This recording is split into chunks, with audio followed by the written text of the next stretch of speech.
Monsieur le Président, merci. Je tiens à vous dire que je suis surpris de l'impact médiatique que ma mission provoque, mais c'est peut-être à l'image de ce que le Sporting représente dans la région et en France, avec un passé que tout le monde connaît, et surtout l'ambition que vous avez de redonner à ce club un niveau qui correspondrait beaucoup plus à ce qu'il devrait être. Alors, c'est à la suite d'une relation qui s'est créée depuis très longtemps avec Laurent Gaillard par rapport à son poste de directeur à U-Sport. Une relation qui s'est transformée en amitié et j'ai toujours eu, au niveau des contacts avec Laurent, le plaisir de l'aider lorsqu'il me demandait des conseils, et en l'occurrence, lorsqu'il m'a proposé de venir faire un audit sur le club de Toulon, j'ai dit pas de problème. Pas de problème parce que c'est lui et puis parce que je pense que c'est quelque chose qui doit être très intéressant. Je ne l'ai jamais fait, c'est la première fois.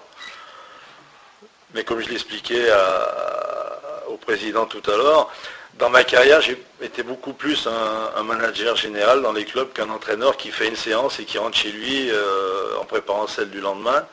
J'ai toujours eu par passion et par obligation l'investissement qui me permettait de toucher à toutes les structures, à toutes les parties qui composent un club pour qu'il avance le mieux possible, le plus rapidement possible. Donc, pour moi, c'est dans une période où je suis en stand-by, une mission intéressante.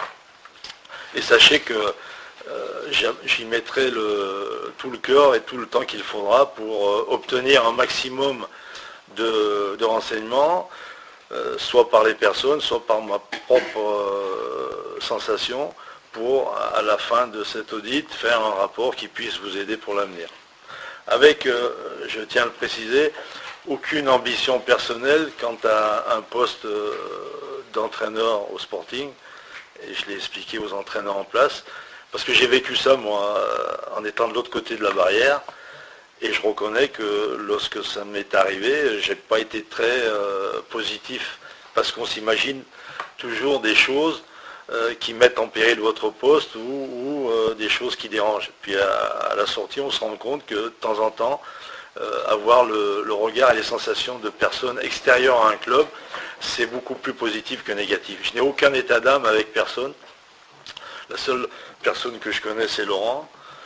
Je discuterai avec tout le monde, les gens internes au club, les gens externes au club. J'ai eu même l'intention de discuter avec des gens de rugby, parce que pour qu'un club puisse créer quelque chose, je pense qu'il faut qu'il ait la sensation de tous les gens qui vivent dans la ville et dans la région.